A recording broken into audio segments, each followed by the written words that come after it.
Kinaumagahan, maaga ko nagising upang tulungan si mamang maghanda ng almusal. May mga ilang trabahador pa naman kami kahit na nagiging mahina ng negosyo. Mga 15 katao pa siguro sila ngayon. Hindi tulad noon umaabot sila na mahigit 20 trabahador. Hindi na kasi kaya ng farm na sweldohan sila.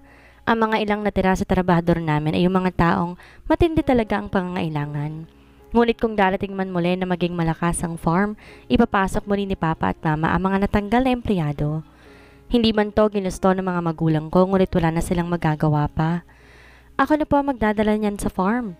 Simpleng almusal lang inihanda ni Mama para sa kanila. May three-wheeler din naman na sa labas at kayang-kaya kong ibisikleta yon patungong farm. Tumango si Mama bago tuluyang ihanda ang mga dadalhin ko.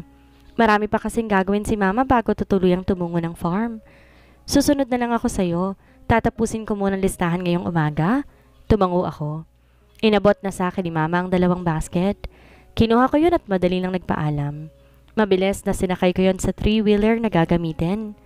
Suot ko ang isang fitted jeans at simpleng white blouse. Nakataling aking buhok at ininaha ko muna ng sombrero. Maaga pa naman at di pa masyadong kainitan ng araw. Sariwang hangin humahampas sa aking katawan at iyon ang nagugustuhan ko. 10 minuto nang marating ko na ang aming farm. Pinarada ko sa gilid ang aking sinasakyan bago tawagin ng isang trabahador. Kumain na po muna kayo. Lumapit siya sa akin at tinulungan ako sa aking mga dala. Nilala niya yon sa silong kung saan agaran niyang tinawagan ang mga kasamahan upang mag-almusal na. Samantalang si Papa naroon pa sa isang sulok. May kausap to sa kanyang cellphone na para bang problemado. Nilapitan ko siya bago tutuloy ang magpaalam sa kausap niya. Bumuntong hininga to matapos niyang bumaling sa akin. May problema po ba? Muli, bumuntong hininga siya. Isa na lang ang gamit nating trucking. Binenta ng 3 kaya tayo may pera sa delivery kahapon. Naisara ko ang bibig dahil sa sinabi ngayon ni Papa. Dati kasi 5 aming truck. Nagde-deliver lahat yon sa ilang lugar kaya't sobrang lakas ng flower farm namin. Ngunit hindi ko akalaing iisa na lamang to. Ba't nagkaganito? Paano po ba naging matumalang farm pa? Hindi po ba ang daming kumukuha sa atin lalo na sa ibang karatig lugar? Tumango si Papa sa katanungan ko.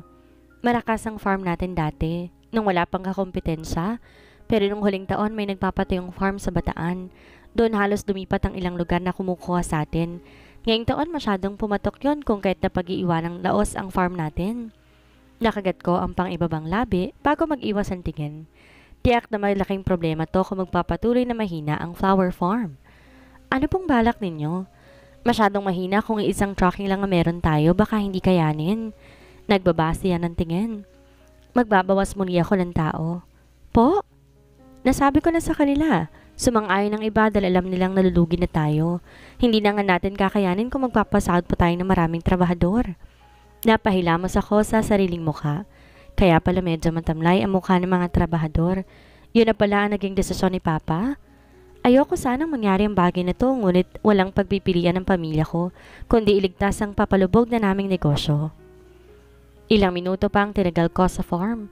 Hindi ko kaya manatili doon habang nakikitang malungkot ang mga trabahador namin.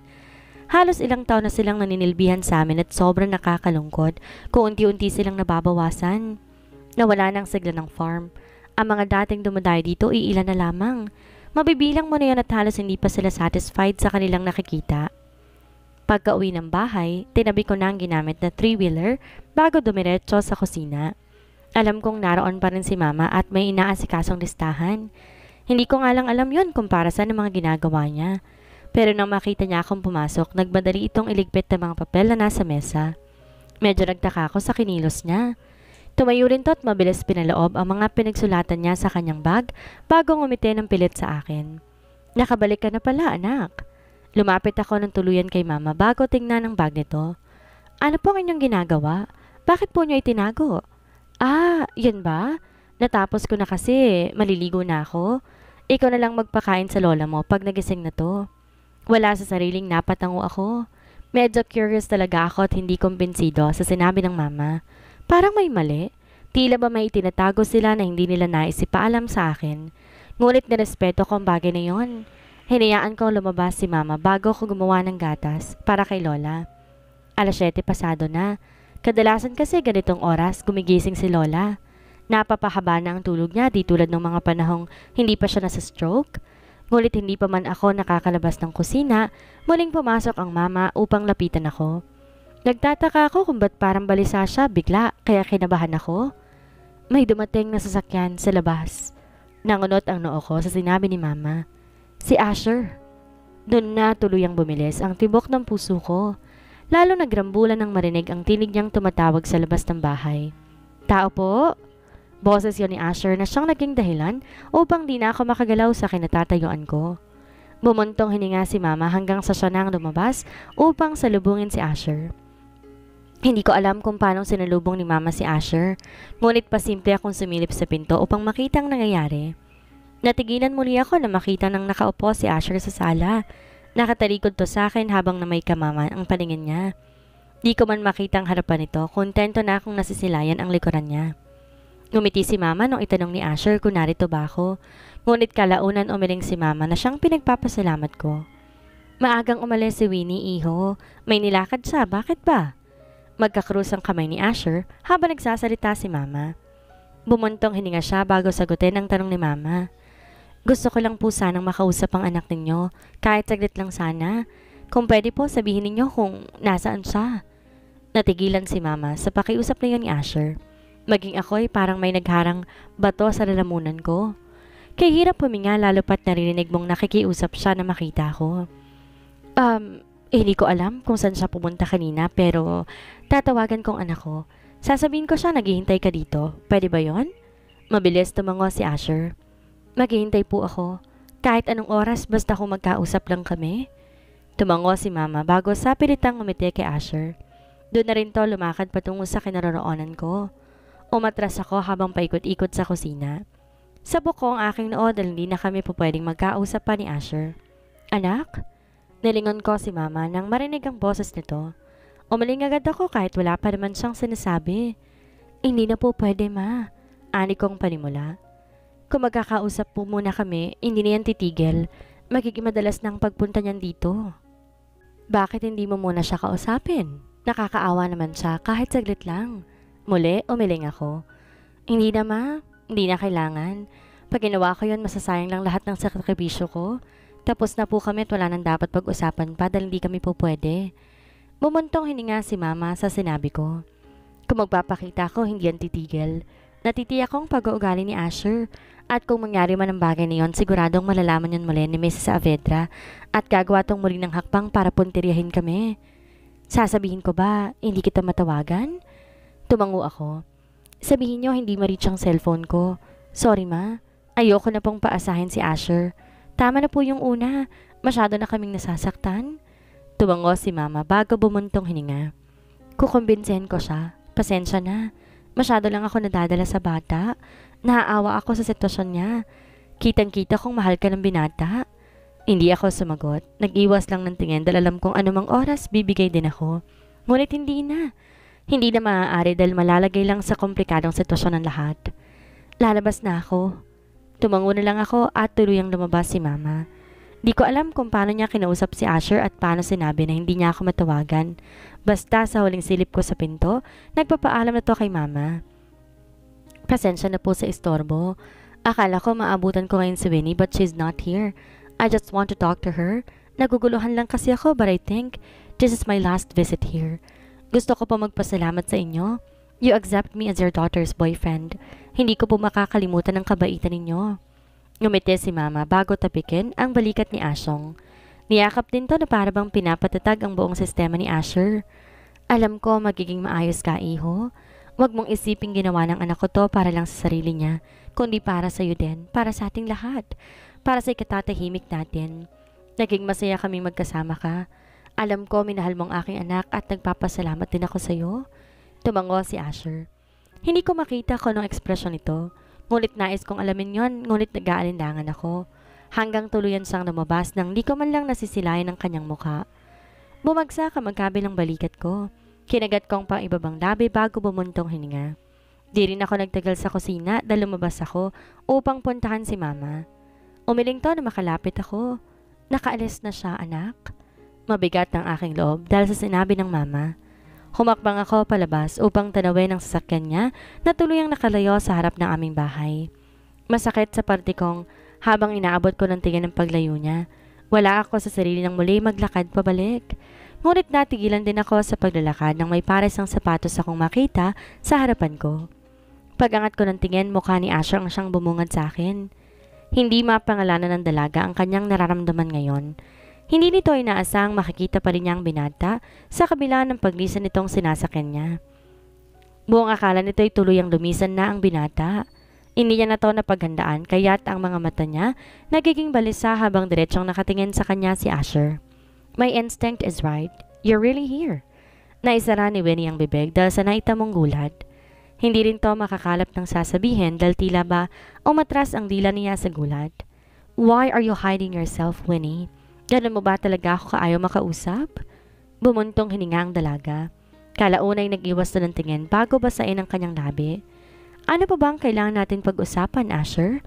Matagal na napatitig ang binata kay Winnie matapos niyang itanong iyon. Kalauna nangiti si Asher bago humakbang palapit sa dalaga.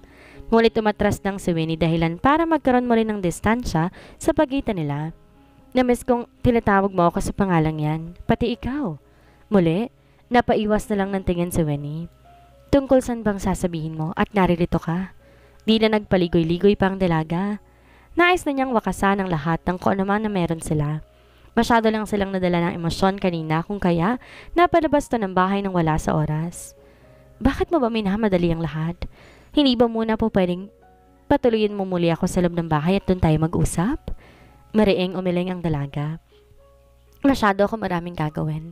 Ayoko na aabalang oras ko. Bibigyan kita ng 10 minuto para sabihin ng pakay mo. Natigilan si Asher. Hindi nito nilubayan ang mukha ng dalaga kahit parang kutsilong tumutusok sa dibdib ang bawat katagang kanyang binibitawan. Nais nitong yakapin ngunit alam niyang papalag lang ito.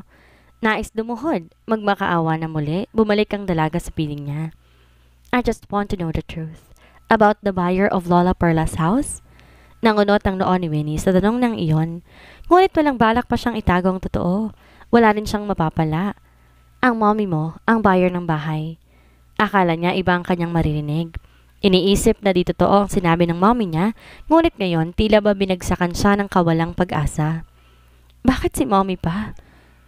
Natawa si Winnie. Malaki kasi ang offer ng mommy mo eh. Tinanggap ko na para makauwi kami dito. Lalo-lalo na kailangan namin ng pera. Nangunot ang noon ng binata.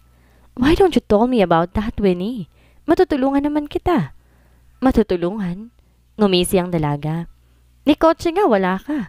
Paano mo ako matutulungan? Wala kang trabaho. Umaasa ka lang sa kaibigan mo kaya nagpasya na akong lumapit sa mommy mo. Makailang beses pang umiling si Asher. Hindi ito naniniwala dahil tiyak gumagawa lang ng daan ng dalaga para maitaboy siya. Sa tingin mo ba maniniwala ako? Sino bang niloloko mo? Bakit kailangan mong sabihin ng mga bagay na yan?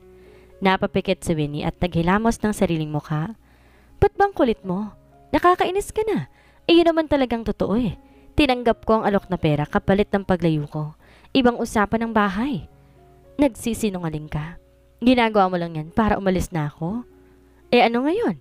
Ba't di ka nalang umalis pa? Naiinis na ako sa kakulitan mo, ayoko na sa'yo. Kinagat ng binata ang labi habang nakatingin sa dalaga. Tila ba naging manhid na lamang siya sa sakit dahil sa lahat na nangyari? Hindi ako naniniwalang ayaw mo na sa akin. Ramdam ko pa rin na mahal mo ko. Sinasabi mo lang yan dahil para sa kapakanan natin. Pero kahit kailan, hindi mo kaya magbalat kayo. Ganito talaga ako. Masama akong tao. Maniwala ka sa mommy mo. Ang mga tulad ko'y madaling masilaw ng pera. Di ka dapat magtiwala sa akin? Hinulin to ang kamay ng dalaga at mahigpit na hinawakan. Please naman, Winnie, wag naman ganito. Bigyan mo ako ng assurance para hintayin ka. Hindi yung binabasura mo na lamang ako. Nag-iwas ng tingin si Winnie bago matawa. Marahas din itong binawi ang kamay at masamang tiningnan ng binata. Wala ka nang mapapala pa sa akin. Tigilan mo na ako. Maya ka naman sa sarili mo, nakakaawa ka. Bakit ka nanlilimos ng atensyon at pagmamahal? Masyado mong pinababa ang sarili mo. Nawala ng emosyon ng binata habang nakatingin ngayon kay Winnie. Totoong iba ang dating ngayon ng dalaga dahil tinatapangan lang nitong sarili.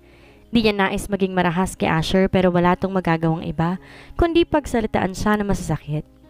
Masaya ka namang karelasyon eh. Akala ko magiging boring ka pero napakaganda mong experience para sa isang tulad ko. Pero nakakasuka kayo mga Saavedra. Ani ang karagdagan na mas lalo nagpakirot sa puso ng binata. Tuluyang naglaho lahat ng nararamdaman ni Asher. Binalot ng maitim na aura ang buong pagkatao at tila bumalik to sa dati. It's that your way to hurt me? You make me a black stone. Why are you so harsh? Umilas ka na lang. Huwag ka nang babalik pa. Nalagpasan siya ng dalaga. I never regret that I fall for you. Natigilan ang dalaga pero natili lang nakatalikod gaya ni Asher. I know it's just an accident to fall in love with a woman without class. But you are the best chapter that happened in my life. Maybe this is the end of our story. A very sad ending. Di na nagbigay tugon ang dalaga. Pinagpatuloy ang paglalakad at mabilis pumasok sa bahay. Sinara ang pinto at doon tuluyang nanlambot. Naupo siyang bigla kung saan agad siyang dinilohan ng kanyang ina. Nawala lahat ng lakas niya. Naglaho ang tapang. Para bang bahang umagos ang luha sa mga mata. Tahimik tong umiyak kung saan yakap siya ng kanyang ina. Hinaplos ni Elena ang likuran ng dalaga para pakalmahin to. Ayos lang yan anak. Umiyak ka lang. Mas mabuti tong nag-usap kayo. Pinunasan ng dalaga ang kanyang pisngi. Humarap kay Elena bago umiiling na lumuluha. Nagsinungaling po ako ma. Sinaktan ko na naman siya. Umiiyak ang dalaga habang sinasabi niya iyon. Mahal na mahal ko po siya ma. Bumuntong hininga ang ginang bago nito muling hagka ng anak. Kung nasasaktan na lang kayo, mas mainam nang gawin mo to. Darating din ang araw na hihilom ang sugat na nakaraan sa mga puso ninyo. Magiging maayos ka rin anak. Tumango na lamang ang dalaga. Kahit mahal itong binata, hindi yun sapat para ipaglaban pa niya ito. Di na tamang lumaban kung masasawi lang ang lahat sa huli. Siguro nga di talaga para sa isa't isa. Makalipas na isang buwan matapos na nangyaring pag-uusap ni Winnie at Asher, di na muling nagparamdam pa ang binata. Masakit man sa parte ni Winnie ang nangyari, wala siyang pagpipilian kundi magpatuloy sa buhay. Nasa sala to ng bahay, naglilinis habang wala ang kanyang mga magulang. Si Lola na natili sa kanyang silid dahil tuluyan na lang humina ang katawan dahil sa nangyari. Namimiss na ni Winnie ang dating sigla ng lola niya, ngunit di naman niya to mapipilit tumayo dahil nga makakasama lang yun sa matanda. Pagkatapos maglinis, nasa puntong paupo na siya nang biglang sumulpot si Calix sa pintuan. Nakabukas lang yon kung kahit malayong na makakapasok kahit sino. Maganda ang ngiti habang maayos ang kasuotan. May dala ring pasalubong na nagmula pa sa pinanggalingan. Calix! Muli umayos sa pagkakatayo si Winnie. Sinalubong ang kaibigan dahil itong nakarang linggo tumungo siya ng Manila. Ngayon lang mang ito umuwi dahil nag-take na siya ng board exam. Si Calix mismong yumakap sa kaibigan niya bago inabot ang nabiling pasalubong. Mga pagkain lamang yun alam niyang magugustuhan ng dalaga. Dito talaga siya dumiretso dahil oras na makapasata sa board, kailangan niya nang mag-training at tiyak nang hindi na sila magkikita pa ng kaibigan dahil doon. Kamusta naman ang lakad mo? Ngumiti si Calix bago sabayan sa pag-upo ang dalaga. It's okay, di naman gaano mahirap ang exam. Excited na ako malaman ang resulta. Tipid naman ngumiti si Winnie. Ganito rin ang nararamdaman niya nung di pa nito nalalaman ang resulta ng exam. Ngunit dahil nabigo nga siya, hindi niya halos masakyan ang kasiyahan ng kaibigan. Ikaw lang ba? Nasaan si tita? May iniasikaso to. Si Lolang kasama ko nasa kwarto. Tubango si Calix. Kamusta na si Lola? Di na yata siya madalas lumalabas ng kwarto. Umiling si Winnie. Mas gusto niya nakahiga. Madalas tulog buong araw. Namimiss ko na nga si Lola. Baka kailangan pa niya magpalakas ng lubos. Hayaan mo muna magpahinga. Tumango lang ang dalaga. Nga pala, may open for work ang company dito sa Metro. Baka gusto mong mamasukan. Nasara ni Winnie ang bibig dahil sa binilita ni Calix. Nais niyang magtrabaho pero walang magbabantay sa lola niya. Di naman na mahaharapan na magulang niyang pagbabantay dahil abala din sila sa pag-ayos ng farm. Gusto ko rin sanang kaso lang, paano naman si Lola? Bumuntong hininga si Calix. Sayang naman kasing opportunity. Matatanggap ka doon dahil college graduate ka. Alam ko. Ang problema nga lang ni pagbabantay kay Lola. Alam mo naman ang farm, masyado nagiging mahina. Hindi pwedeng pabayaan nila mama at papa. Baka lalo maging malungkot si Lola oras tuluyan tong bumagsak. Tumango si Calix at di na umangal pa sa desisyon ng dalaga. Nais niyang maghatid ng tulong pero panay ang pagtanggi ng dalaga. Nakikita nito kung paano ngang nawawala ang sigla ng farm. Kung dati-dati dinadayo ito, ngunit ngayon, tila ba nilangaw na lang ang kanilang negosyo. Sa kalagitnaan ng kanilang katahimikan, biglang may umagaw na boses sa kanilang atensyon. Tinig ng isang babaeng tinatawag ang pangalan ni Elena. Halos magingay ito sa labas ng bahay. Kung di lang lumabas si Winnie at Calix, hindi titigil ang ginang kasisigaw. Ano pong kailangan ninyo? Kilala ni Winnie ang babaeng nasa harapan ngayon. May malaking negosyo to sa palengke at nagbibigay ng pautang. Nagtataka lang siya kung ba't narito ang ginang at nag-iingay. Nasa na bang nanay mo? Abat lumagpas ng katapusan, di pa rin niyo pinupuntan sa pwesto ko? Madaling nagsalubong ang kilay ni Winnie. Wala po si Mama, may inaasikaso po. Tungkol saan po bang pag-uusapan ninyo? Natawa ang ginang sa tanong ni Winnie.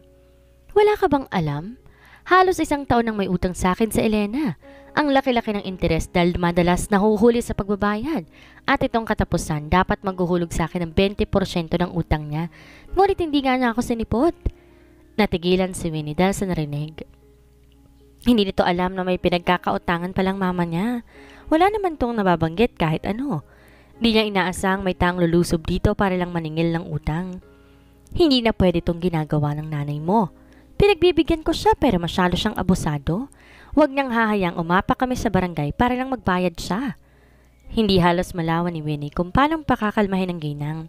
Mabutit kasama niya si Calix at ito nakipag-usap sa babae. Magkano po bang kabuo ang utang ni tita? Kumibot ang labi ng ginang bago hawakan ang bag. Kinuhang maliit na notebook na parang hinahanap ang listahan ni Elena. Mahigit 160k ang utang ni Elena noong huling taon. Buwan-buwan siyang kumukuha sa akin at nag-iiwan ng pangakong magbabayad din. Pero lumaki ng gantong utang niya, hindi pa siya nakapagpapabawas? Parang biglang nanghina si Winnie sa narinig. Sa estado ngayon ng negosyo at buhay nila, hindi niya yun kayang bayaran. Ngunit tumango si Calix at kinuhang wallet sa bulsa. Magbibigay ako ng pera ngayon. Binilang niya yon at halos umabot yun ng 10,000. Inabot sa ginang at agad nitong kinuha ng walang pag-aalinlangan. Pupuntahan ko kayo mamaya sa pwesto ninyo. Babawasan ko ng kalahati ang utang ni tita. Pero hindi ko gustong ginugulo niyo sila ng ganito. Umirap ang ginang. Natural lang na maningil ako. Pera ko yun. Pero ayos na to. Hihintayin kita mamaya sa pwesto. Tuluyang umalis ang ginang matapos makuha ang pakay niya. Sumakay ito na sasakyang naghihintay sa kanya at mabilis silang lumisan. Doon lang nakabawi si Winnie kung saan hinarap nito si Calix. Bakit mo ginawa yon, Calix? Bakit di natin hinintay si Mama? Ngumiti lang ang binata sa tanong ng kaibigan. Sinabi ko naman na sa'yo, I'm willing to help you. Lagi mo lang tinatanggihan ang tulong ko. Pero masyadong malaki ang nilabas mong pera. Wala pa akong may pangbabayad sa'yo ngayon. Hindi naman na kita sinisingil. Hayaan mo na lang, tutulungan ko kayo. Alam ko, gipit kayo ngayon. Tsaka nyo na lang ako bayaran oras na makaluwag kayo. Kinagat ni Winnie ang labi dahil nahihiya to sa kaibigan. Idagdag pa na wala siyang trabaho kaya paano siya makakabayad? Iniisip itong masyado siyang naging pabigat sa pamilya nila. Sinisisi din ang sarili dahil tiyak na siyang may kasalanan kung ba't buwan-buwan may utang ang mama niya. Malamang umuutang ang mama nito ng pera para mapadala sa pag-aaral niya at gastusin. Ngunit binigo lamang niya ito. Naging pabigat pa rin siya hanggang ngayon. Saan bang metro na sinasabi mo, Calix? Nangunot ang noon ni Calix sa tanong ng dalaga. Akala ko ba hindi ka pwede? Kailangan ko ng trabaho eh. Siguro naman maaasikaso ni Mama si Lola. Baka sobrang nahihirapan na si Mama sa mga gastusin. Bumontong hininga si Calix. Matutulungan naman kita, Wen. Hayaan mo munang pumarito ka kung walang magtitingin kay Lola. Umiling si Winnie. Di naman buong araw yon, di ba? 8 hours lang ba? Pwede na yon. Mas mabuting mag-usap muna kay ni tita. Nabanggit ko lang yun kanina dahil akala ko hindi masyadong busy si tita.